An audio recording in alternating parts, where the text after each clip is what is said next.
இன்றைக்கும் கூட ஒரு முக்கியமான காரியத்தை பார்க்க போகிறோம். உங்களுடைய கவனம் எங்கும் போகாதபடிக்கு இருக்கும்படி நான் உங்களிடத்தில் அன்புடன் கேட்டுக்கொள்கிறேன். Please pay some attention because this subject that I want to talk to you in the month of March is of importance. எப்படிப்பட்டதா? முக்கியமானதாக இருக்கிறது. அதை உங்கள் மத்தியில் கொஞ்ச நேரம் வைக்கலாம் என்று பார்க்கிறேன். நம்ம ஆராதனையை சீக்கிரமாய் முடிக்கணும். ஏனென்றால் இன்றைக்கு இந்த இடத்தை நாம் கொஞ்சம் சுத்திகரிக்க வேண்டும் என்று சொல்லி நாம் முடிவு செய்திருக்கிறோம்.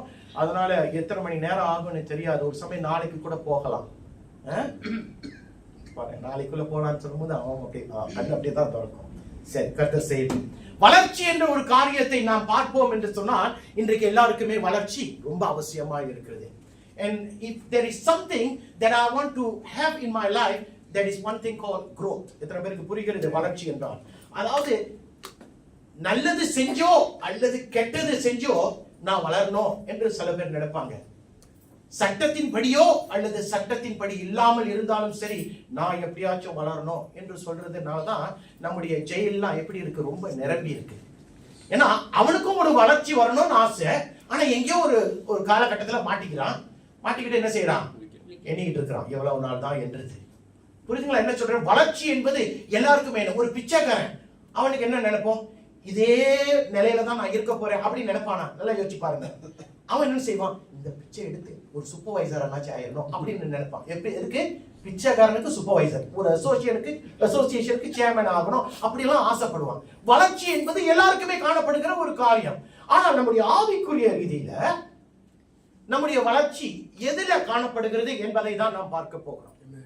அதாவது சில காரியங்கள் நம்முடைய வளர்ச்சிக்கு தடையா இருக்கும். Pay some attention. என்னுடைய வளர்ச்சிக்கு எது தடையா இருக்கும் என்று சொன்னால் அறியாமை தடையா இருக்கும், பயம் தடையா இருக்கும், பெருமை தடையா இருக்கும். நல்லா கேளுங்க, நான் எதை குறித்து பேசிக்கிட்டு இருக்கிறேன்? வளர்ச்சியை குறித்து பேசிக்கொண்டு இருக்கிறேன். சில நேரங்களில் தடைகள் எனக்கு ஒரு தடையா இருந்துரும். Even a distraction can be a distraction to me. அது நம்பாத ஒரு காரியம், இந்த காரியம் சாத்தியம் என்று சொல்லும் போது கூட நான் நம்ப மாட்டேன். அது என்னுடைய வளர்ச்சிக்கு தடையா இருந்துவிடும். எல்லாருமே அதை கடந்து போயிருக்கிறோம், அப்படித்தானே? We have all gone through this. ஆனால் கிறிஸ்தவ வாழ்க்கையில ஒரு காரியத்தை ரொம்ப சீச்சின்னு இருக்கு. அதாவது அபிஷேகம் என்ற ஒரு காரியத்துல நானும் நீங்களும் இந்த மூன்றாவது மாதத்தின் முதல் நாளில் கொஞ்சம் கவனம் செலுத்துவது அவசியம். எதுல? வளர்ச்சியில, அபிஷேகம். ஏனென்றால் அபிஷேகம் என்று சொல்லுகிற ஒரு காரியம் கிறிஸ்தவ வாழ்க்கையில அது ஒரு வளர்ச்சி. மனசுல அறியா? ஓகே. அதாவது வாழ்க்கையில இன்னைக்கு நம்ம எல்லாருமே செழிப்பாகணும், இன்னைக்கு ஊழியத்துல எல்லாருமே வளரணும், எல்லாருக்குமே ஆசை இருக்கு. We all desire to be growing in whatever capacity or whatever fields we are. ஆனால் இந்த ஒரே ஒரு காரியம் அபிஷேகம் என்ற ஒரு காரியத்தை மட்டும் சில நேரங்களில நாம் ஒரு பக்கம் ஒதுக்கி வச்சிடறோம். ஏனென்றால் அந்த அபிஷேகம் எனக்கு சிலருக்கு அது முக்கியமாய் காணப்படாது. ஆனால் ஒரு காரியம் சொல்றேன் கேளுங்க, அபிஷேகம் பண்ணப்பட்ட ஒருவன் இருந்தால்தான் பிசாசு அப்படிப்பட்டவனுக்கு பயப்படுவான். ஒரு சாதாரண கிறிஸ்தவன் என்று சொல்லி வாழ்றோம் அல்லவா? Sometimes we can just be a moderate Christian. எப்படி moderate Christian? என்றைக்கு ஆண்டவராகிய இயேசு கிறிஸ்துவை ஏற்றுக்கொண்டோமோ 30 வருஷம் கழிச்சு கூட அப்படியே இருப்போம். இப்படிப்பட்டவன் மேல அபிஷேகம் இருக்கும்னு நினைக்கிறீங்களா? இருக்காது. ஏன் என்று சொன்னால் கர்த்தர் கொடுக்க மாட்டேன்னு சொல்ல, அவன் கேட்க மாட்டான். எனக்கு அபிஷேகம் வேணும் அப்படின்னு கேட்க மாட்டான். ஏனென்றால் பிசாசு ஒருத்தியை பார்த்து நடுங்கக்கூடிய ஒருவன் யார் என்று சொன்னால் அபிஷேகம் பண்ணப்பட்டவன். A person who's anointed is one person that the devil will try. அபிஷேகத்துக்கும் பரிசுத்த ஆவியினாலே நிரப்பப்படுகிறவனுக்கும் ரெண்டு வித்தியாசம் இருக்கு. இதை ரெண்டையும் நம்ம சேர்த்து விட கூடாது. அபிஷேகம் பண்ணப்பட்டவன் பரிசுத்த ஆவியினாலே நிரப்பப்பட்டிருப்பான். ஆனால் பரிசுத்த ஆவியினாலே நிரப்பப்பட்டவன் அபிஷேகம் பண்ணப்பட்டவன் என்று சொல்ல முடியாது. புரியுதுங்களா என்ன சொல்றேனே? ஏனென்றால் அபிஷேகம் என்று சொல்லக்கூடிய ஒரு காரியம் அது தேவனுடைய வல்லமை உனக்குள்ள காணப்படுகிறது, தேவனுடைய பிரசன்னம் உனக்குள்ள காணப்படுகிறது, தேவன் உன்னை பலப்படுத்துகிறார், அவருடைய பலத்தினால பலப்படுத்துகிறார். இந்த மூன்று காரியங்கள் உன்னிடத்தில் காணப்படும் போதுதான் நீ அபிஷேகம் பண்ணப்பட்டவன். புரியுதுங்களா என்ன சொல்றேனே? நல்லா கவனிங்க. If you claim to be anointed, then you need to check yourself whether you have the presence of God. whether you have the strength of God. அப்படிதான் சொல்ல முடியும். கர்த்தர் உன்னை பலப்படுத்தி இருக்கிறாரா, கர்த்தருடைய அழைப்பு உனக்குள்ள இருக்கா, இந்த மூன்று காரியம் இருந்தால் நீ அபிஷேகம் பண்ணப்பட்டவன். ஏனென்றால் அபிஷேகம் பண்ணப்பட்டவன் என்று சொல்லும்போது கர்த்தர் அவனை அழைத்து இருக்கணும், அழைத்து அவனை பரிசுத்த ஆவியினால நிரப்பப்பட்டிருக்கணும். அப்ப அவன் தைரியமா சொல்லலாம், நான் அபிஷேகம் பண்ணப்பட்டவன். இன்றைக்கு ஒரு காரியத்தை, முக்கியமான ஒரு காரியம், தெரிந்த ஒரு காரியத்தை பார்க்க போகிறோம். எந்த காரியம் என்று சொன்னால் எலியாவையும் எலிசாவை குறித்தும் ஒரு காரியம். வேதத்துல 2 ராஜாக்கள் அதை பார்க்கிறோம். If you look at 2 Kings chapter 2, we will see this matter. Which matter? The matter between Elijah and Elisha. எலியாவையும் எலிசாவையும் பார்க்கும்போது அந்த இடத்துல, எந்த இடத்துல, யோர்தான் என்று சொல்லுகிற நதியின் நடுவுல ஒரு காரியம் நடந்தது. என்ன நடந்தது என்று சொன்னால், எலியாவின் சால்வை யார் மேல விழுந்தது? எலிசாவின் மேல் விழுந்தது. அந்த சால்வை ஆங்கிலத்தில் it's called the mental. It's MANTLE. It's not MENTAL. It's MANTLE. Elijah's mantle fell on Elisha. எலியாவின் சால்வை எலிசாவின் மேல் விழுந்தது. அதை எதை குறிக்கிறது என்று நினைக்கிறீர்கள்? அபிஷேகத்தை குறிக்கிறது. ஓகே, அந்த சால்வை அபிஷேகம் கிடையாது. The mantle was not the anointing. The mantle was used as an instrument for the anointing to come down on him. அப்ப நான் அத சொன்னேன், அபிஷேகம் என்றால் என்ன என்று சொல்லும்போது அபிஷேகத்தின் நடுவுல ஒரு அழைப்பு இருக்கணும், அபிஷேகத்தின் நடுவுல ஒரு பலப்படுத்துதல், தேவனுடைய பலப்படுத்துதல் இருக்கணும், அபிஷேகத்தின் நடுவுல தேவ பிரசன்னம் உனக்குள்ள இருக்கணும். இந்த மூன்று காரியம் உனக்குள்ள இருக்கும் என்று சொன்னா you are anointed. People may say differently, but I am not interested. I will only share what the Holy Spirit has inspired me to speak. இந்த மூன்று காரியம் இருக்கும்போது அவன் அபிஷேகம் பண்ணப்பட்டவன். இவையெல்லாம் தேவ பிரசன்னம், தேவனுடைய அவருடைய நிரப்புதல், அவருடைய அழைப்பு எல்லாம் தேவனுடைய காரியமா இருந்தாலும் இந்த காரியத்தை தடை பண்ணுவதற்கு பிசாசானவன் ஓவர் டைம்ல வேலை செஞ்சுக்கிட்டு இருக்கான். நார்மல் டைம்ல இல்ல, ஓவர் டைம்ல வேலை செஞ்சுக்கிட்டு இருக்கான். ஏனென்றால் நான் முதல்ல சொன்னேன், எவன் அபிஷேகம் பண்ணப்பட்டானோ அவனுக்கு அவன் பயப்படுவான். எவன்? பிசாசு பயப்படுவான். ஒரு சாதாரண கிறிஸ்தவனுக்கு அவன் பயப்படுவது கிடையாது. நான் சொல்றேன், ஒரு சாதாரண கிறிஸ்தவன் ஒரு சின்ன ஒரு காரியத்தில் விழுந்துருவான். ஒரு சாதாரண கிறிஸ்தவன் அவனுக்கு சரி எது தவறு எது என்று தெரியாது, அதனால அவன் வழி விலகி போய்விடுவான். ஆனால் ஒரு அபிஷேகம் பண்ணப்பட்டவன் 1000 மட்டும் யோசிப்பான். ஏனென்றால் அவனுக்குள்ள இருக்கிற தேவன் அவனை யோசிக்க வைப்பான். புரியுதுங்களா என்ன சொல்றேனே? So we need to understand today people, ஒரு சில காரியங்கள் நம்மை தடை பண்ணும். அந்த சால்வை அது அபிஷேகத்தை குறிக்கிறது. எது அபிஷேகத்தை குறிக்கிறது? எது அபிஷேகத்தை குறிக்கிறது? ஏன்னா நான் அப்பப்ப திடீர்னு கேட்பேன், எதை குறிக்கிறது? சால்வை. ஓகே, என்னென்ன தடைகள் என்னுடைய அபிஷேகத்தை எனக்கு வராதபடிக்கு தடை பண்ணும் பார்க்கலாமா? திருப்பிக் கொள்ளுங்க. இன்றைக்கு என்னுடைய தலைப்பு என்ன என்று சொல்லும் போது இதுதான் என்னுடைய தலைப்பு, அபிஷேகத்தை தடுக்கும் தடைகள். Hindrances that will stop the anointing. And what is the one? Number 1. எதை பார்க்கலாம்? முதல் காரியம், ஒரு அபிஷேகத்தை எது தடுக்கும் என்று சொன்னால் அபிஷேகத்தை உங்களுடைய ஆவிக்குரிய உணர்வு தடுக்கும். Number 1 thing that will stop or that will hinder your anointing is your spiritual perception. Your spiritual perception. திருப்பிக் கொள்ளுங்க. 2 ராஜாக்கள் 2ஆம் அதிகாரம் 9ஆம் வசனம், 10வது வசனம், 11வது வசனம். அவர்கள் அக்கறைப்பட்ட பின்பு எலியா எலிசாவை நோக்கி, நான் உன்னை விட்டு எடுத்துக் கொள்ளப்படும் முன்னே நான் உனக்கு செய்ய வேண்டியது என்ன கேள் என்றார். அதற்கு எலிசா, உம்மிடத்தில் உள்ள ஆவியின் வரம் எனக்கு இரட்டிப்பாய் கிடைக்கும்படி வேண்டுகிறேன் என்றார். அதற்கு அவன், அரிதான காரியத்தை கேட்கிறாய், உன்னை விட்டு நான் எடுத்துக் கொள்ளப்படுகையில் என்னை நீ கண்டால் உனக்கு கிடைக்கும், இல்லாவிட்டால் கிடையாது என்றார். அவர்கள் பேசிக்கொண்டு நடந்து போகையில் இதோ அக்கினி ரதமும் அக்கினி குதிரைகளும் அவர்கள் நடுவாக வந்து இருவரையும் பிரித்தது. எலியா சுழல் காற்றிலே பரலோகத்துக்கு ஏறி போனான். அதை எலிசா கண்டு, என் தகப்பனே, என் தகப்பனே, இஸ்ரவேலுக்கு ரதமும் குதிரை வீரருமாய் இருந்தவரே என்று புலம்பினான். Everything across, Elijah said to Elisha, carry on. Tell me, what can I do for you before I am taken from you? You have asked, Let me. let me inherit a double portion of your spirit. Elisha said, replied. You have asked a difficult thing, Elijah said. Yet if you see me when I am taken from you, it will be yours. Otherwise, it will not. As they were walking along and talking together, suddenly a chariot of fire and horses of fire appeared and separated the two of them, and Elijah went up to heaven in a whirlwind. Amen. சில பேர் ரொம்ப சொல்லுவாங்க, நீங்க camera முன்னுக்கு இருக்கீங்க, பார்த்து பேசுங்க. எனக்கு பார்த்துலாம் பேச தெரியாது. இதான் நான். புரியுதுங்களா? கள்ள போதனை பத்தி பேசணும்னா ஒரு சமயம் நான் யோசிச்சேன், ஐயோ எல்லாரும் பாக்குறாங்களே. சில காரியங்கள் it will reflect about myself. This is me. காதுள்ளவர்கள். So what is personal? What is spiritual perception? ஆவிக்குரிய உணர்வு என்றால் என்ன? இதை ஒரு காரியம் பார்க்க போகிறோம். நல்லா பாருங்க. மூன்றாவது வசனத்தை பார்ப்போமா? மூன்றாவது வசனம். 2 ராஜாக்கள் 3வது வசனம். சொல்லுமா? சொல்லியா? பெத்லேமில் இருந்த பெத்லேமில் இருந்தா? பெத்தேலில் இருந்து. பெத்லேமில் இருந்து வந்துச்சு. Okay, go ahead. Come on. அப்பொழுது பெத்தேலில் இருந்த தீர்க்கதரிசிகளின் புத்திரர் எலிசாவினிடத்தில் வந்து இன்றைக்கு கர்த்தர் உன்னை தலைமையா இருக்கிற உன் எஜமானனை உன்னை விட்டு எடுத்துக் கொள்வார் என்பது உனக்கு தெரியுமா என்றார்கள். அதற்கு அவன் எனக்கு தெரியும், சும்மா இருங்கள் என்றார். போதும். இங்க என்ன நடக்குதுன்னு சொன்னா, எலியா அன்றைக்கு எடுத்துக்கொள்ளப்பட போகிறான்.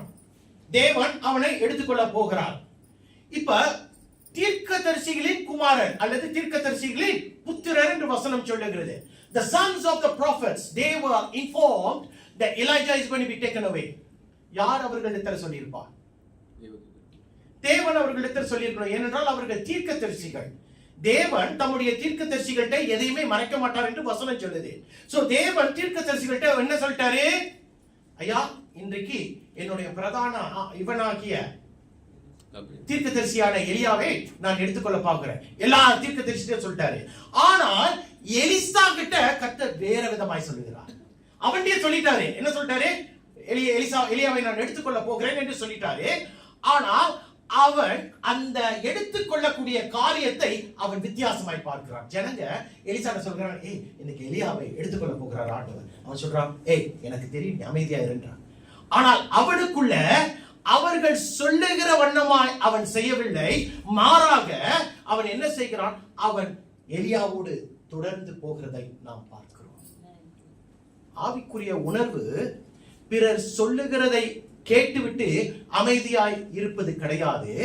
ஆவிக்குரிய உணர்வு என்ன செய்யும் என்று சொன்னால், அடுத்து என்ன செய்யணும் என்று சொல்லக்கூடியதுதான் ஆவிக்குரிய உணர்வு. Spiritual perception is not about getting notified about something and being quiet about it, but spiritual perception will be getting notified and thinking of what to do next.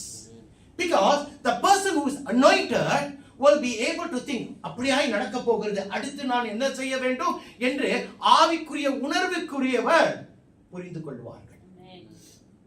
எத்தனை பேருக்கு புரியல? புரியாதவங்க ஆமென் சொல்லுங்க. அப்ப எல்லாருக்குமே புரியுது. இப்ப என்ன நடக்குதுன்னு சொன்னா, இப்ப ஒரு ஆவிக்குரிய ஆழமான உணர்வுக்குள்ள யார் வந்து விட்டா? எலிசா வந்து விட்டான். So he has to choose. இப்ப அவன் தீர்மானிக்க வேண்டும். என்ன தீர்மானிக்கணும்? அடுத்து நான் என்ன செய்ய வேண்டும் என்று அவன் தீர்மானிக்க வேண்டும். எலியாவுடைய எடுத்துக்கொள்ளப்படுகிற அந்த காலம் எலிசாவுக்கு ரொம்ப முக்கியம். ஏன்னு சொல்லுங்க பாப்போம். Why is Elijah's departure very important to Elisha? Anybody? To take over. That's the right word. ஏனென்றால் மற்றவர்களுக்கு தெரியுமோ தெரியாதோ, ஆனால் எலிசாவுக்கு தெரியும், எலியாவுடைய இடத்தை யார் எடுத்துக்கொள்ள போகிறார்? அவன் தான் எடுத்துக்கொள்ள போகிறான். ஆனால் மற்றொரு காரியம் என்னவென்று சொன்னால், he knows who is Elijah. Elijah is not one of the prophets. He was the prophet. எலியா என்பவன் ஒரு சாதாரண தீர்க்கதரிசி கிடையாது. அவன் தான் மேலான தீர்க்கதரிசி. அவனுடைய இடத்தை யார் எடுத்துக்கொள்ள போகிறார்? எலிசா எடுத்துக்கொள்ள போகிறார். அதனால இப்ப அந்த இடத்தை அவன் எடுத்துக்கொள்ள வேண்டும் என்று சொன்னால், அவன் செய்யக்கூடிய காரியங்கள் ஒரு சில காரியங்கள் இருக்கிறது. அதுல ஒண்ணு என்ன தெரியுமா? ஆண்டவர் அவர்கள்ட்ட சொல்லிட்டாரு, எலியாவை எடுத்துக்கொள்ள போகிறேன்னு. ஆனால் இவனிடத்துல சொல்லியும் அடுத்து என்ன செய்ய போகிறான்? அவன் எலியாவோடு ஒட்டி கொள்ளுகிறதை பார்க்கிறான். எத்தனை பேருக்கு புரிகிறது என்ன சொல்றேன்? உனக்கு இல்ல இப்படி பேசுறேன். எலிசா அந்த எலியா எடுத்துக்கொள்ளக்கூடிய நேரத்தில் அவன் அந்த இடத்துல இல்லை என்று சொன்னால் என்ன நடக்கும் தெரியுமா? சால்வையை இழந்து விடுவான்.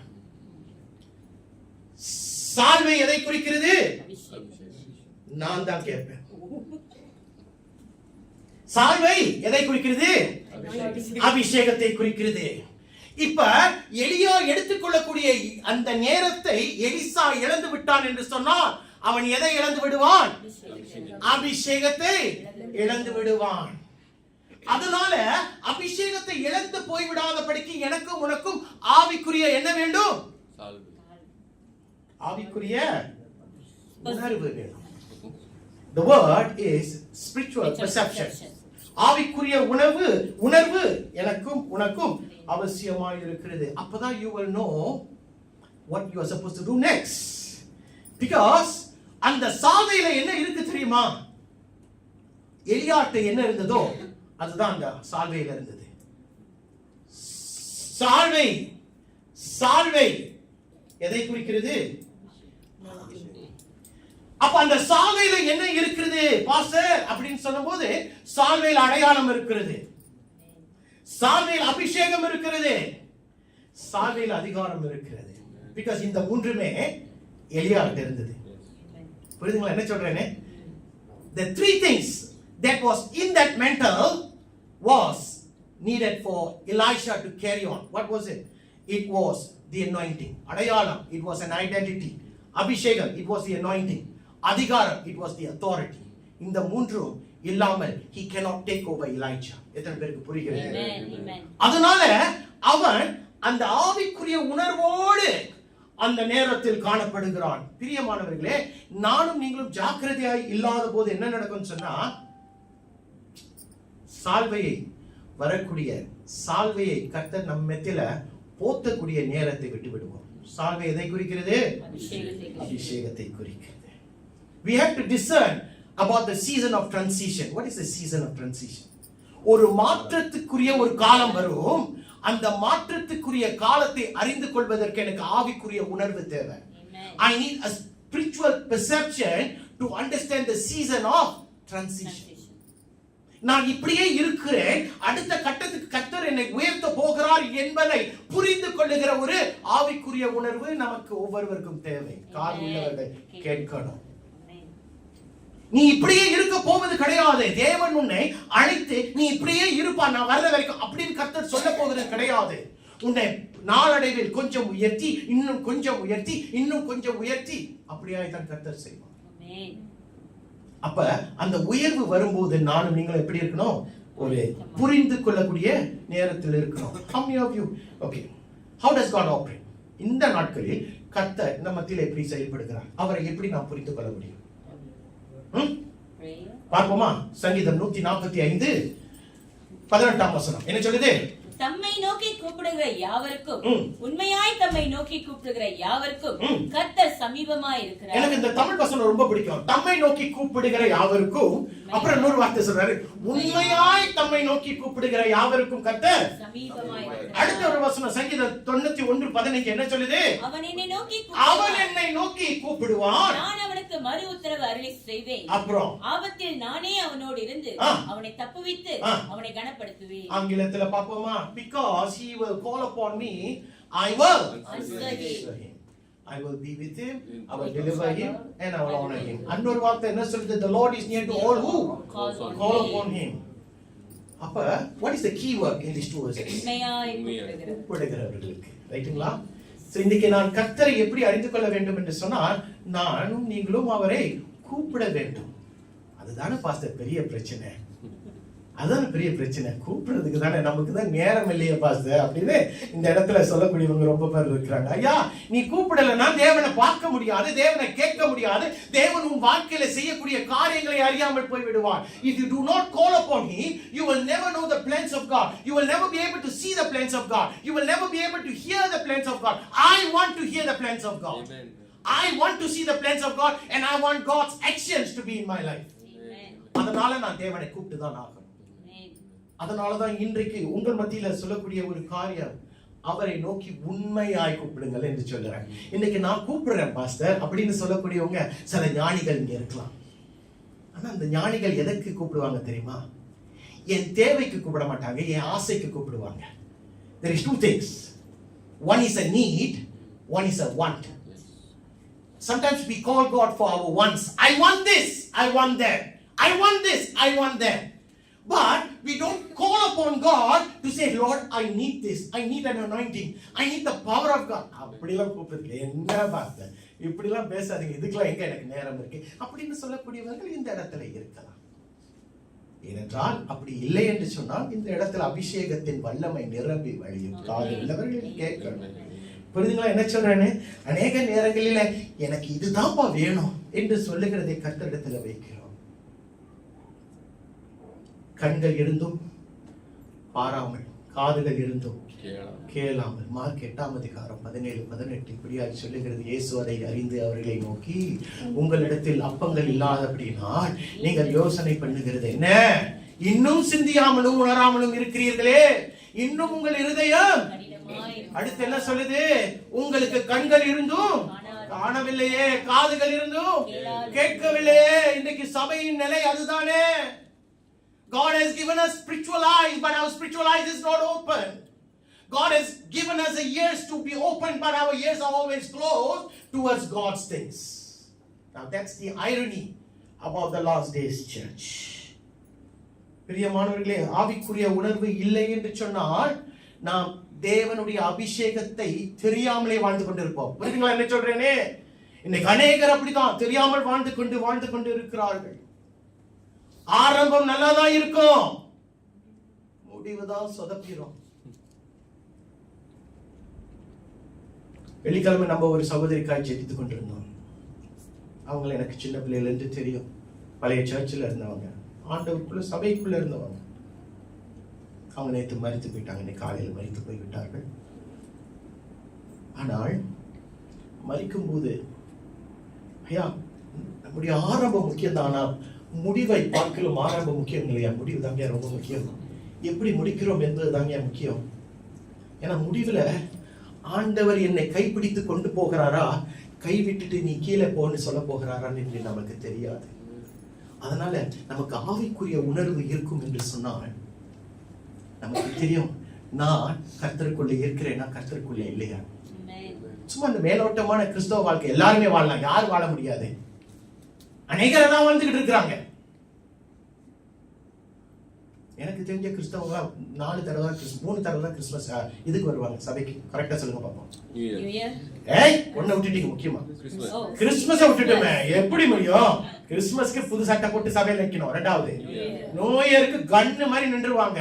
புது வருஷத்துல வாக்கு தத்தத்தை ஆண்டவர் எனக்கு கொடுப்பாங்க, அந்த வாக்கு தத்தம். 3வது குட் ஃப்ரைடே, ஈஸ்டர். அநேக ஈஸ்டர் தான் வருவாங்க. இல்ல அநேக குட் ஃப்ரைடே தான் வருவாங்க. சாரி, ஏன்னா குட் ஃப்ரைடே தான்.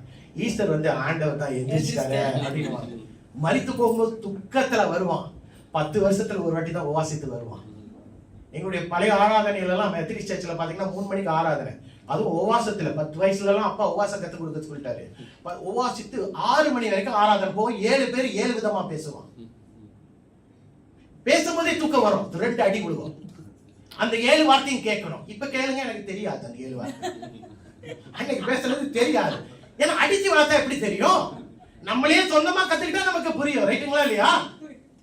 அப்ப இன்றைக்கு ஆவிக்குரிய உணர்வு நம்ம மத்தியில இருக்கும் போது நான் அபிஷேகம் பெற்று இருக்கிறேனா அல்லது அபிஷேகத்துக்கு தடையா ஏதோ ஒன்று இருக்கிறதா என்று எனக்கு தெரியும். இது ரொம்ப முக்கியம். ஆவிக்குரிய உணர்வு அபிஷேக தடைக்கு ஒரு காரியமாய் இருக்கிறது. அதை நாம் அறிந்து கொள்ளணும். 2வது காரியம், அபிஷேகத்தை இழக்குவதற்கு இன்னொன்று என்னன்னா, நீ தேவனிடத்துல கிட்டி சேரவில்லை. தெய்வத்துவத்திற்கு அருகில் இல்லாமல் இருக்கும் போது நீ அபிஷேகத்தை இழந்து விடுவாய். When will you lose your anointing? If you do not stay close to godliness. People, this is also very important because we have won the anointing, and one of the distractions, I use the word distraction. One of the distractions, என்னை தடுப்பது, அபிஷேகத்துக்கு தடையா இருப்பது, நான் தேவனிடத்தில் கிட்டி சேராத ஒரு காரியம். 3 தடவை எலிசா கிட்ட என்ன சொல்லுகிறார்? கர்த்தர் என்னை எங்க இருந்து கில்காலுக்கு போக சொல்றாரு, நீ இங்கே என்றாரு. கர்த்தர் என்னை பெத்தேலுக்கு போக சொல்றாரு, நீ இங்கே இரு என்றாரு. கர்த்தர் என்னை எரிகோவுக்கு போக சொல்றாரு, நீ இங்கே இரு என்று சொல்றாரு. நேரம் இல்லை, அதனால வசனத்தை படிக்க வேணாம், எல்லாருக்குமே தெரிந்த ஒரு சம்பவம் தான். ஆனால் 3 தடவை எலிசாவை இங்கே இருன்னு சொல்லும் பொழுது 3 தடவை எலிசா என்ன சொல்லுகிறார்? என்ன 2-3 பேருக்கு தான் தெரியுமா? ஆண்டவரே, அந்த 3 பேரை மட்டும் ஆசீர்வதிங்க ஆண்டவரே. 3 தடவையும் எலிசா எலியாவை பத்தி சொல்றாரு, நோ வே அப்படின்ட்டாரு. உன்னை விட்டுட்டு நான் எங்கே நவர போறது இல்ல, உன் கூட தான் அப்படின்னு கண்ணு மாதிரி சொல்லிட்டாரு. என்ன சொல்ல வருகிறேன்? listen to this, I don't know how to put this in Tamil. connection determines function. தொடர்பு செயல்படுத்துவதற்கு அல்லது செயல்படுவதற்கு காரணமாக இருக்கும். connection will determine your function. புரியலையா? தவறு. இன்னொரு காரியம், distance from the source brings weakness. Distance from the source brings you weakness. Next thing, nearness alone brings life. Okay, ஒன்னொன்னா வருவோம். Connection determines function. தொடர்பு செயல்படுவதற்கு அவசியம். இந்த இடத்துல வைஃபை இல்லைன்னா செத்து போகக்கூடியவங்க ரொம்ப பேர் இருக்கிறீங்க. செத்தே போயிடுவாங்க. ரைட்டுங்களா? சரி. வைஃபை இல்லைன்னா, கனெக்ஷன் இல்லைன்னா என்ன ஆகும்? செத்தே போயிடுவாங்க. ஏனென்றால் வைஃபை இருந்தாதான் அவனோட போன் மட்டும் செயல்படாது, அவனும் செயல்படுவான். அது ரொம்ப முக்கியம். இங்க ஒரு சில பேருக்கு. இரண்டாவது, distance from the source brings weakness. என்னுடைய வைஃபை சோர்ஸ் எங்க இருக்குன்னா என்னுடைய ஆபீஸ்க்கு வெளியே இருக்கு. இருக்கா? அப்ப நான் அங்க கிட்ட நின்றேன்னா என்னுடைய ஸ்ட்ரெngth எப்படி இருக்கும்? வைஃபையோட ஸ்ட்ரெngth ரொம்ப ஸ்ட்ராங்கா இருக்கும். ரைட்டுங்களா? இப்ப லிஃப்ட்ல சில பேர் வந்தீங்க, லிஃப்ட் வரைக்கும் போனீங்கன்னா என்னுடைய வைஃபை எப்படி இருக்கும்? கட் ஆயிடும். ஏன்னா ரொம்ப தூரம் கட் ஆயிடும். அப்ப என்ன நடக்கும்? கட் பண்ணின ஒரு நிலையிலே இருப்போம். Nearness will bring life and strength. அதாவது நெருக்கமா இருக்கும்போது தான் ஜீவன் இருக்கும். ஓகே? நெருக்கம் இருக்கும்போது தான் ஜீவன் இருக்கும். ஒரு மீனை பார்க்கும்போது, check the battery. ஒரு மீனை பார்க்கும்போது அது தண்ணீருக்கு கொஞ்சம் வெளியே ஆயிடுச்சுன்னா என்ன ஆயிடும்? அது கொஞ்சம் கொஞ்சமாய் பலவீனமாய் ஆகி அது செத்து போய்விடும். அதே போலதான் அபிஷேகம். அபிஷேகத்துக்கு நான் என்ன செய்ய வேண்டும் என்று சொன்னால், அபிஷேகத்துக்குரியவரோடு நான் இணைப்புக்குள் இருக்க வேண்டும். If you want to be anointed even more stronger, then you need to be with the source.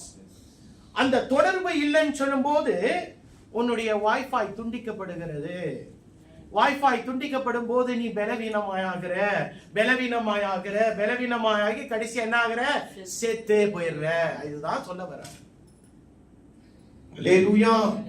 பிரியமானவர்களே, இன்றைக்கு நான் அபிஷேகத்துக்குள்ள காணப்பட வேண்டும் என்று சொன்னால் நான் ஆண்டவருக்குள்ள நெருக்கமாய் காணப்படுவது அவசியம். திருப்பிக் கொள்ளுங்க, எபிரேயர் 13:17, Hebrews 13:17 என்ன சொல்லுகிறதுன்னு பாப்போமே.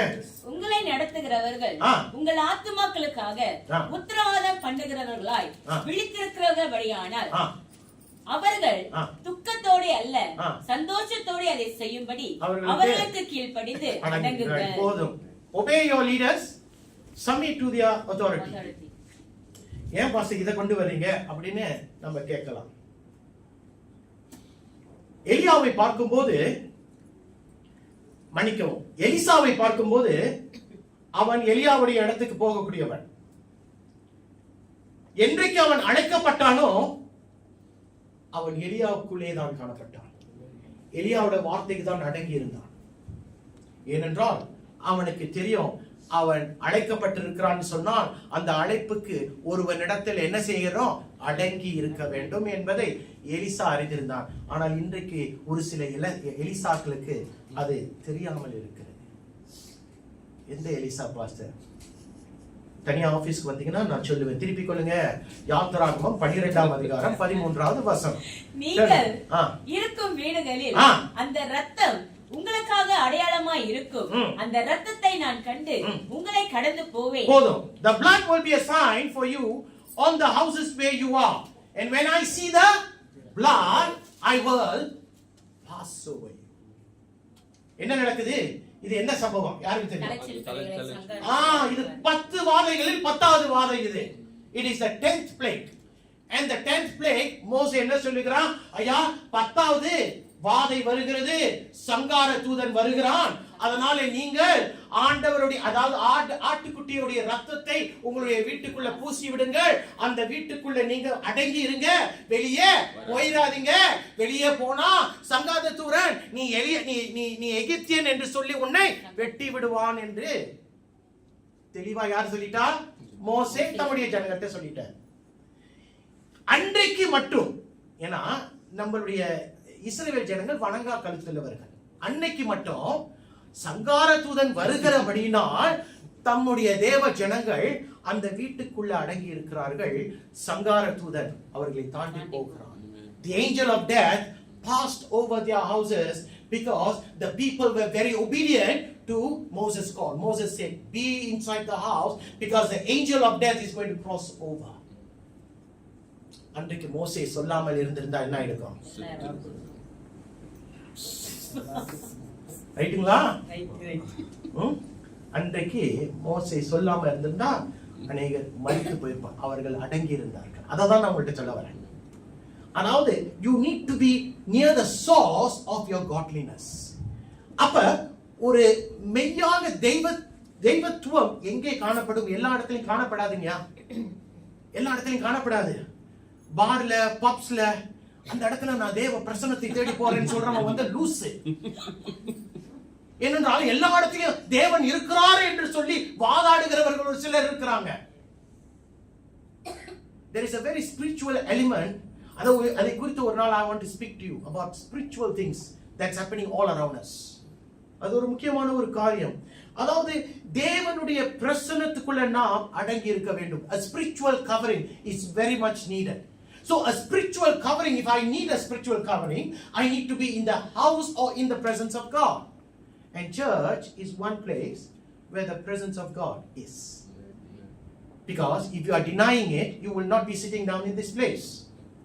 அதை நாம் ஆமோதிக்கிறதுனால நாம் இந்த இடத்துல ஒவ்வொரு வாரமும் கூடி வந்திருக்கிறோம். அவருடைய பிரசன்னத்தை உணர்ந்திருக்கணும். ஏனென்றால் அவருடைய பிரசன்னம் தான் எனக்கு சமாதானத்தையும், எனக்கு ஒரு நிச்சயத்தையும், எனக்கு ஒரு பாதுகாப்பையும் கொடுக்கிறது. இந்த மூன்றும் எனக்கு வேண்டாம் என்று சொல்றவங்க கையை தூக்கி காட்டுங்க பார்ப்போம். எனக்கு சமாதானம் வேணாம், எனக்கு தேவ பிரசன்னம் வேணாம், எனக்கு அவருடைய பாதுகாப்பு வேணாம் என்று சொல்லக்கூடியவங்க யாருமே இல்லை. எனக்கு வேணும். அது வேண்டும் என்று சொன்னால் you need to be near the source of your Wi-Fi. Who's your Wi-Fi source? God. God is your connecting source. அப்ப நீங்கள் அதுல காணப்பட வேண்டும். சாமுவேலை குறித்து நமக்கு தெரியும். எந்த சாமுவேல்? என்ன சொல்லுவாங்க? இந்த குண்டக்க மண்டக்கெல்லாம் பேசக்கூடாது.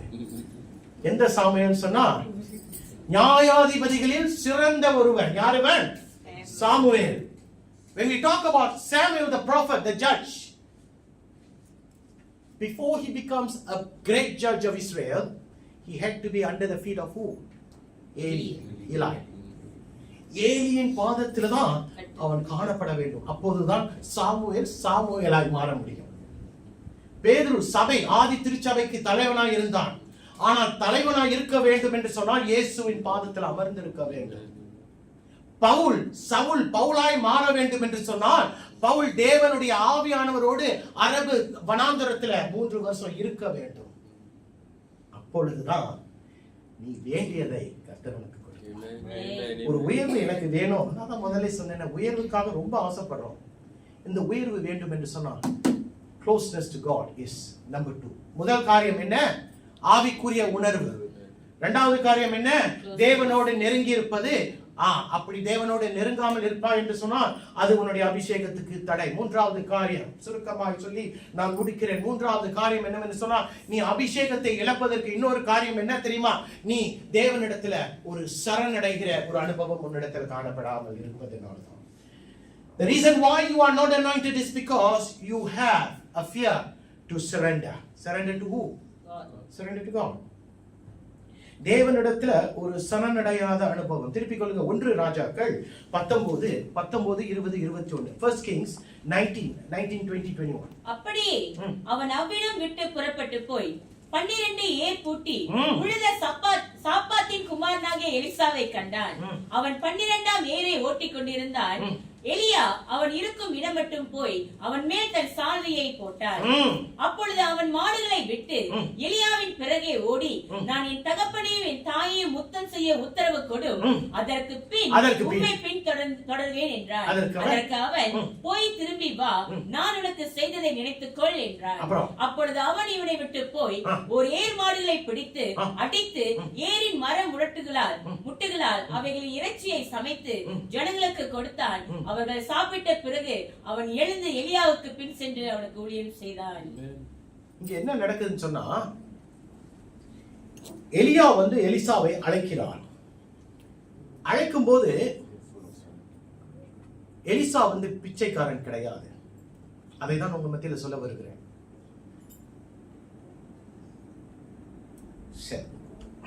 ஒரு காரியத்தை சொல்ல நினைச்சேன், வேணாம். அதாவது எலியாவை பார்க்கும்போது, can we go back to first one? So Elijah went there and found Elisha son of Shaphat. He was plowing with how many yoke of oxen? 12 மாடுகளை கொண்டு அவன் வயல்வெளி செய்து கொண்டிருக்கிறான். வயல்வேலை செய்து 12 மாடுகள் வைத்திருக்கிற அந்நாட்களில் வைத்திருக்கிறவன் பணக்காரன். அவன் என்ன செய்கிறான்? அழைப்பு வந்தபோது அவன் எல்லாவற்றையும் வித்து கொடுத்து விட்டு எலியாவுக்கு பின்பாய் போனான் என்று வசனம் சொல்லுது. நேரம் இருந்தால் போய் படித்துக் கொள்ளுங்கள். And what am I saying?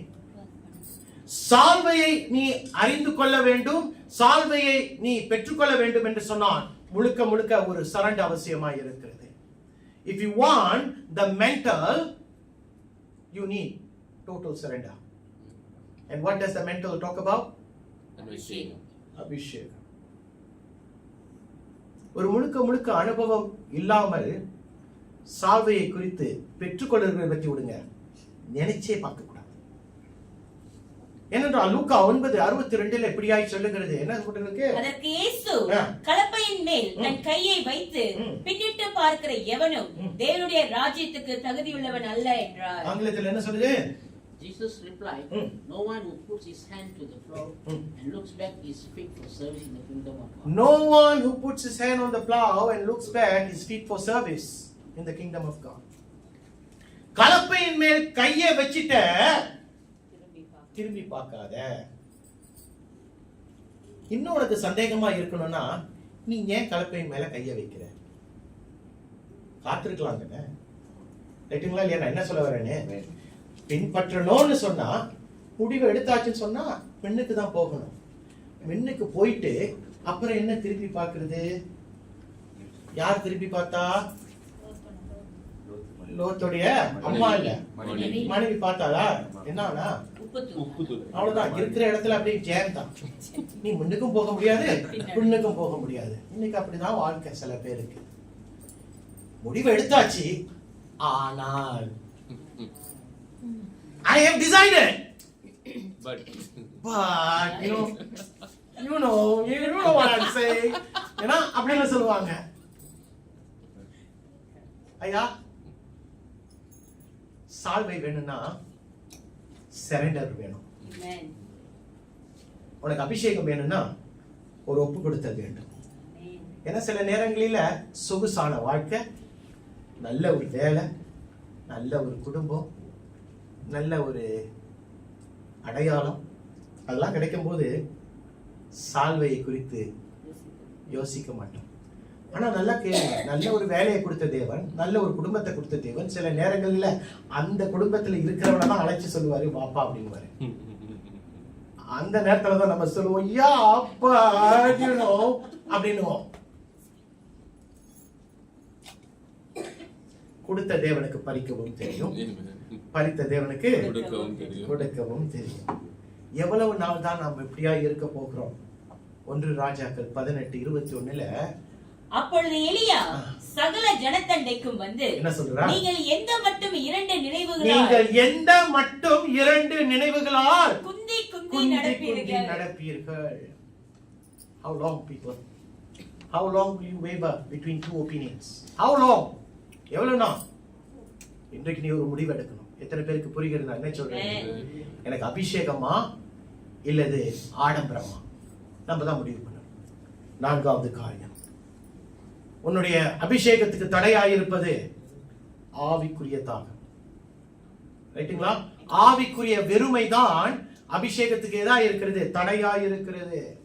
You will lose your anointing if you lack what hunger? Spiritual hunger. திருப்பி கொள்ளுங்க. 2 ராஜாக்கள் 2ஆம் அதிகாரம் 9வது வசனம் என்ன சொல்லுது?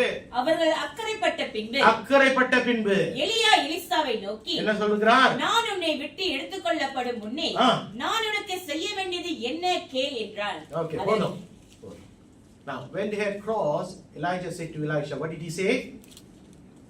Tell me, what can I do for you before I am taken from you? Tell me, what can I do before I am taken away from you?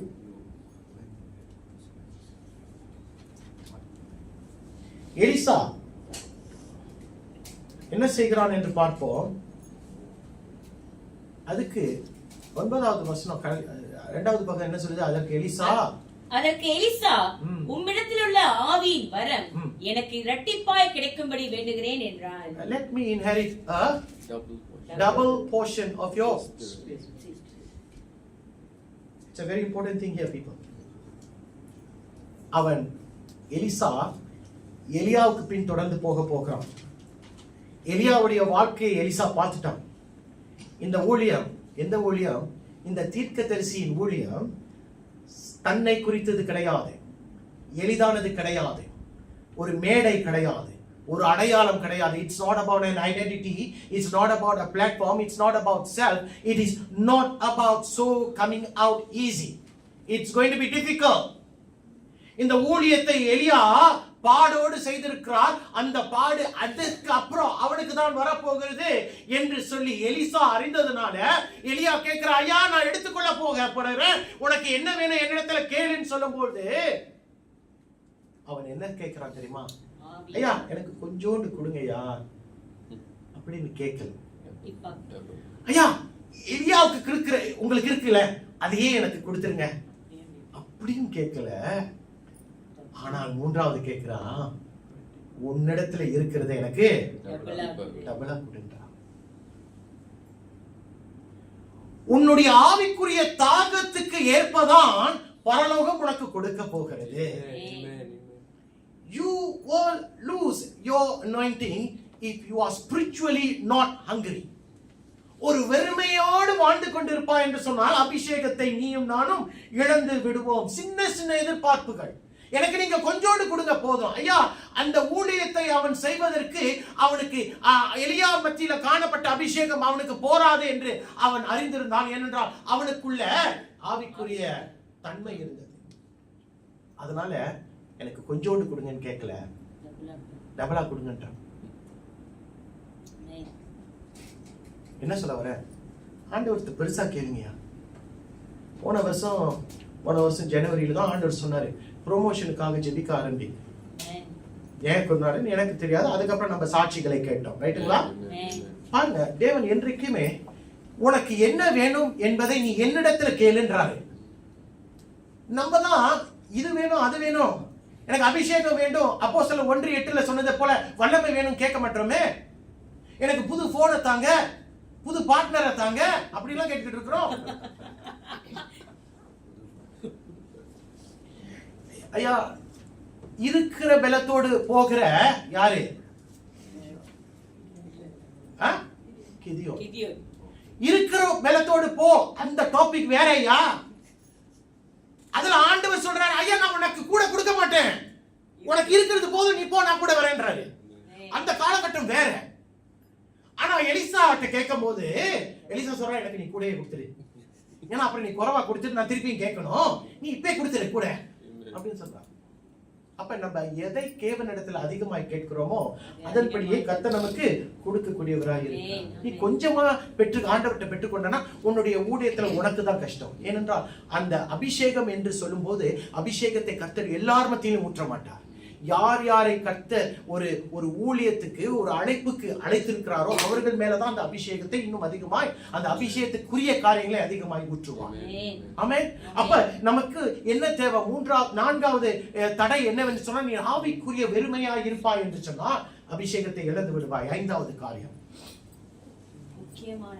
முக்கியமான தருணத்தில் கவனத்தை நீ இழப்பாய் என்று சொன்னால் அபிஷேகத்தை நீ இழந்து விடுவாய். You will lose your anointing if you lose your focus. I am not stopping there. You will lose your focus at the critical moment. That's what is important. Losing your focus at the critical moment will disable you from losing your anointing. 10வது வசனம் என்ன சொல்லுது? அதற்கு அவன், அரிதான காரியத்தை கேட்டாய், உன்னை விட்டு நான் எடுத்துக்கொள்ளப்படுகையில் என்னை நீ கண்டால் உனக்கு கிடைக்கும், இல்லாவிட்டால் கிடையாது என்றான். You have asked a difficult thing, Elijah said, yet if you see me when I am taken from you, it will be yours, otherwise not. சால்வை எதை குறிக்கிறது? அபிஷேகத்தை குறிக்கும்.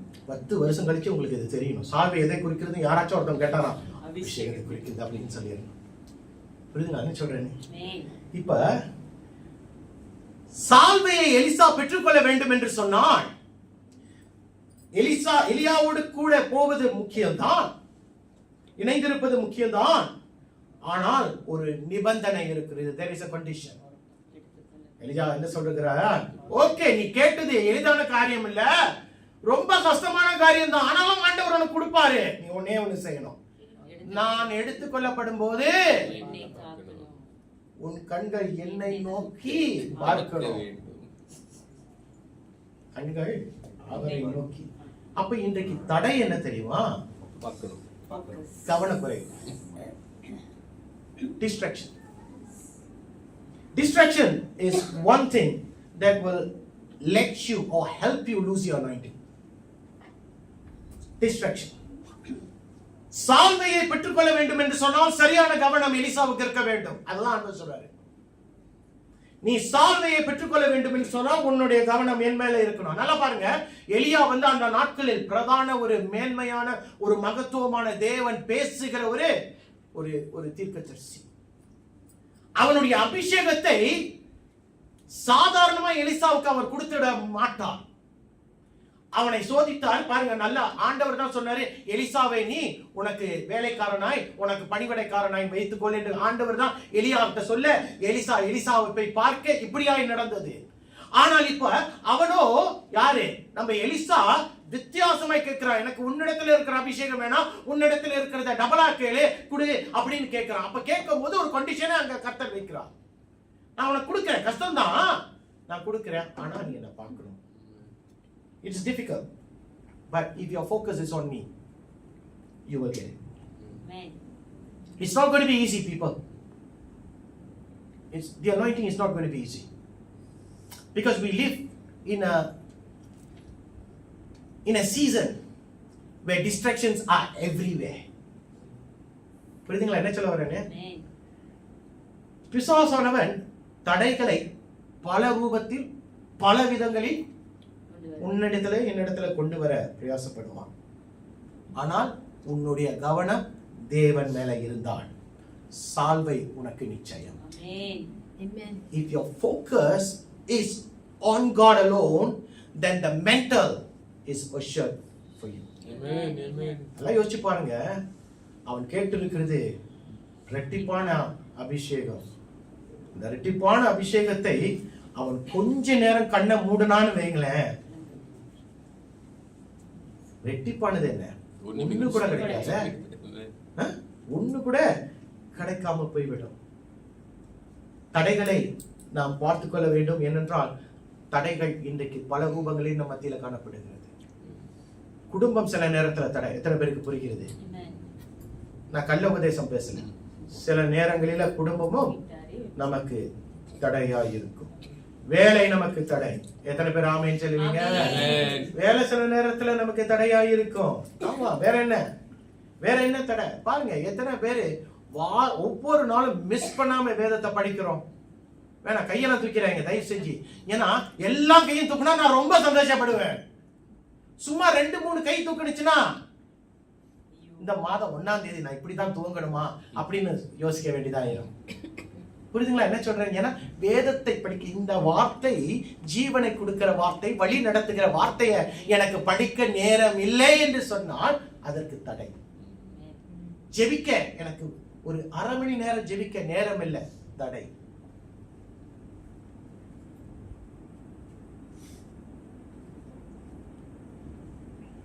பேதுருவை பாத்தீங்கன்னா இயேசு பக்கத்துல தான் இருக்கிறாரு.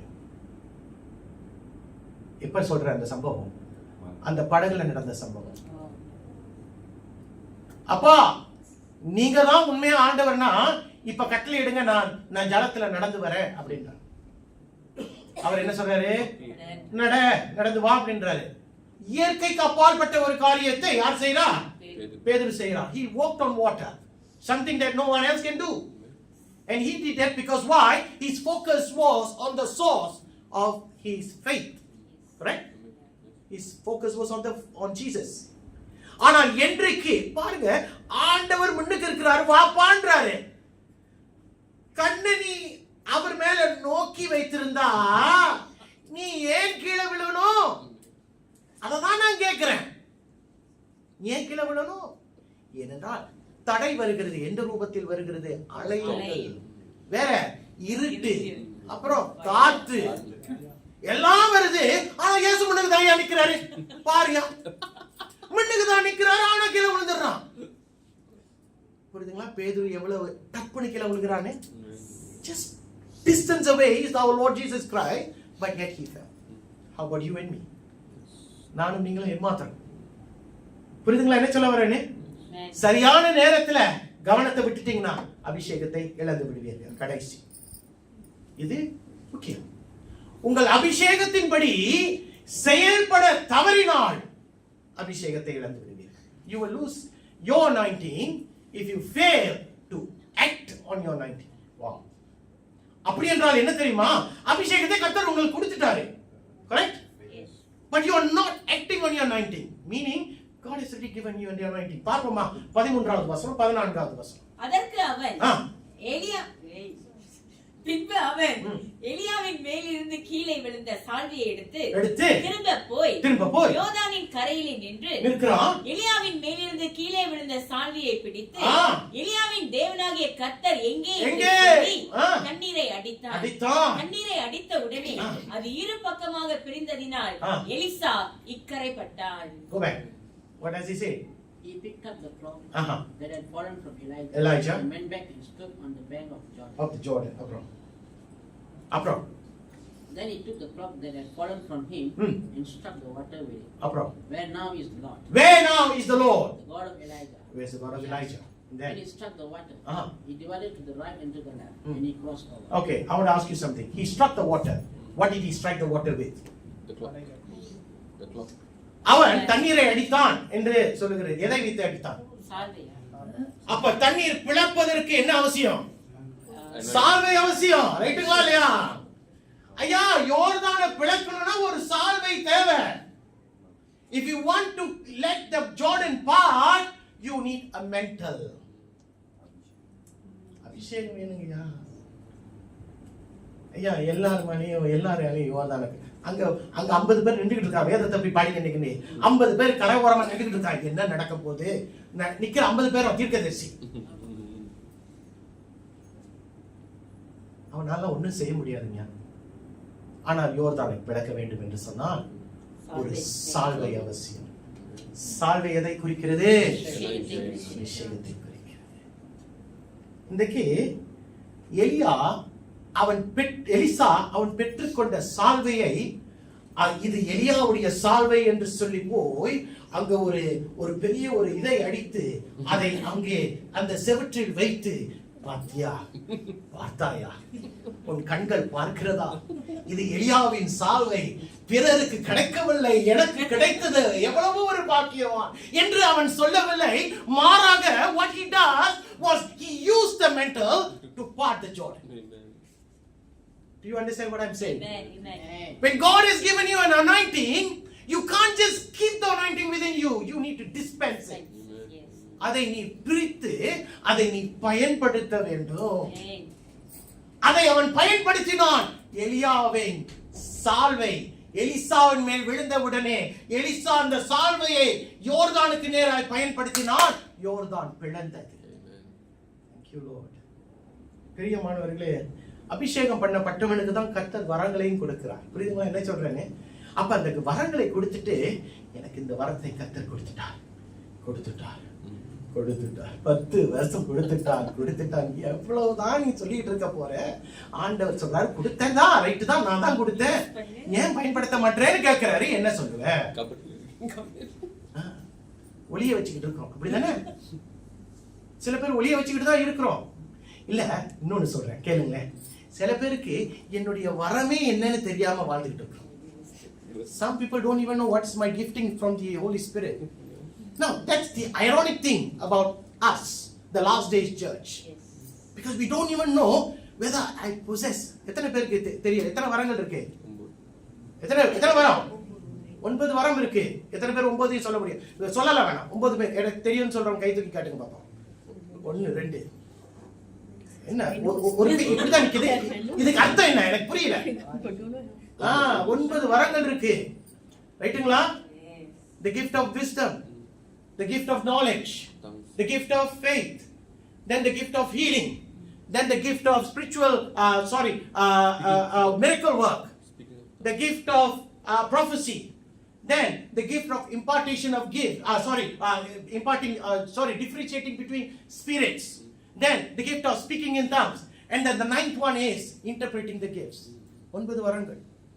இந்த 9 வரங்கள்ல கர்த்தர் உனக்கு அபிஷேகம் பண்ணப்பட்ட ஒருவனுக்கு கூட ஒண்ணே ஒண்ணு கூட கொடுக்கலையா? கர்த்தர் அவ்வளவு லோக்கேயா? கொடுக்க மாட்டாரா? இல்லையா, நான் கொடுக்க மாட்டேங்க அப்படின்னு சொல்லக்கூடிய தேவனையா நம்ம ஆராதிச்சுக்கிட்டு இருக்கிறோம். கொடுக்கிறேன், நீ பயன்படுத்துன்றாரு. பயன்படுத்த மாட்டோமே. அந்நிய பாஷை என்ன பண்ற? இல்ல புரியல. சுவிங்காமா? அதாவது அந்நிய பாஷை அவங்களுக்குள்ளே பேசிக்கிறாங்க. ஏன்? இல்ல வேதம் சொல்லுது. என்ன சொல்லுது? பவுல் சொல்லியிருக்கிறாரு, அந்நிய பாஷையை வீட்டுல பேசிட்டோம், சபையில பேசாத. அப்ப நம்ம பேசுறதெல்லாம் தப்பு. இப்படி எல்லாம் கேட்டா சில பேர் சொல்லுவாங்க, பாருங்க பாஸ்டர் ரொம்ப மோசமான மனுஷன் அப்படின்னு. சரி பிரியமானவர்களே, முடிவுக்கு வருவோமே. உனக்கு கொடுக்கப்பட்ட வரத்தை கர்த்தர் சொல்றார் பயன்படுத்துன்றார். எத்தனை பேருக்கு இன்னைக்கு வரங்கள் இருக்கிறதோ உங்கள் மத்தியில தான் உங்களுடைய செவிகள் திறக்கும்படியாய் நான் ஜெபிக்கிறேன். வரங்களை பயன்படுத்துங்கள். ஏனென்றால் அவன் சால்வையை பெற்றுக்கொண்டான், யோர்தானை பிளந்தான். இன்றைக்கு உங்களுடைய சால்வை உங்கள் மேல் விழும்போது நீங்கள் அந்த சால்வையை எடுத்து தேவனுடைய ராஜ்யத்துக்கு பயன்படுத்துங்கள். என்ன பயன்படுத்தணும்? அடைக்கப்பட்ட கதவுகளை என்ன செய்யுங்க? திறங்கன்னு சொல்றேன். வியாதிப்பட்டு இருக்கிறவன் மேல உங்க கரத்தை வைத்து ஜெபிங்கன்னு சொல்றேன். உதவி வேண்டும் என்று சொல்லுகிறவன் இடத்துல உதவி செய்கின்றேன். ஏனென்றால் அதற்காக தான் கர்த்தர் உன்னை அபிஷேகம் பண்ணி இருக்கிறார். அதை விட்டுட்டு கடைசி நாள்ல வரும்போது பார்த்துக்கோ பாஸ்டர் அப்படின்னு சொன்னீங்கன்னா நீ முதல் செத்து போயிடுவ. அபிஷேகம் அவனுக்கு பின்பாலதான் செத்து போவோம். செத்து போன்னு சொல்லும்போது சில பேர் என்ன பாஸ்டர் இப்பெல்லாம் பேசுங்க. ஐயா, ஒரு நாள் மனுஷன் செத்து போவாயா? நான் யாரையும் சபிக்கல. ஒரு நாள் நான் என்ன சொல்லுவேன் பாருங்க, நம்ம சபையில இருக்கிறவங்க நல்லா தெரியும். 2 காரியம் நம்ம வாழ்க்கையில நடக்கும். என்ன நடக்கும்? 1 மரணம் வரும். 2வது ஐயா இந்த 2 நீ சந்திக்காம போகவே மாட்டே இந்த உலகத்தை விட்டு. These 2 things will happen in your life 100%, not 99.9, 100%. One thing, you will die. Second thing, before you die Jesus will come. இந்த 2க்குமே நான் நீங்களும் எப்படி இருக்கணும்? ஆயத்தமா இருக்கணும். பாருங்க, எலிசா அபிஷேகத்தை பெற்றுக் கொள்வதற்காக எலியாவின் பக்கத்திலே நின்றுக்கிட்டான். அதுதான் எல்லாத்தையும் ட்ரிகர் பண்ணுது. அவன் பக்கத்துல இருந்ததுனாலதான் அவனுக்கு ஆவிக்குரிய உணர்வு. அவன் பக்கத்துல இருந்ததுனாலதான் ஒப்பு கொடுத்தான். அவன் பக்கத்துல இருந்ததுனாலதான் ஒவ்வொரு காரியம் அவனுக்கு நேர்த்தே. So the bottom line thing is draw near to God. That's all. Amen. If you want the anointing, just draw near to God. Amen. 6 காரியங்கள் உங்கள் முன்பாக வைத்திருக்கிறேன்.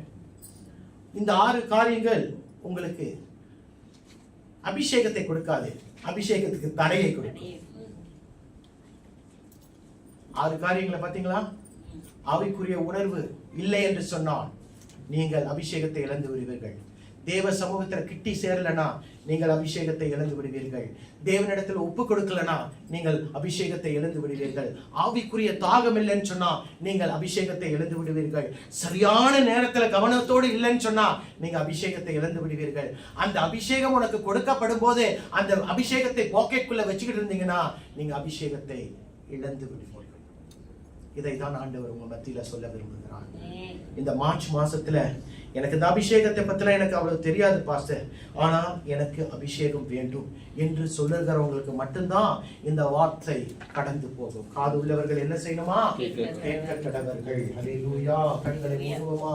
கண்களை மூடுவோமா? Every eye closed. People, I am speaking to you all so that one day when the Lord Jesus comes, you will be able to say, I heard the message of anointing and I aligned myself to that. நான் அந்த அபிஷேகத்தின் தடைகளை நான் நன்கு அறிந்தேன். அதனால இன்றைக்கு எனக்கு தெரியும் என்ன நடக்கிறது, அதன்படி நான் என்னை மாற்றிக் கொள்கிறேன் என்று சொல்லக்கூடியவர்களாய் மட்டும்தான் நானும் நீங்களும் காணப்பட வேண்டும்.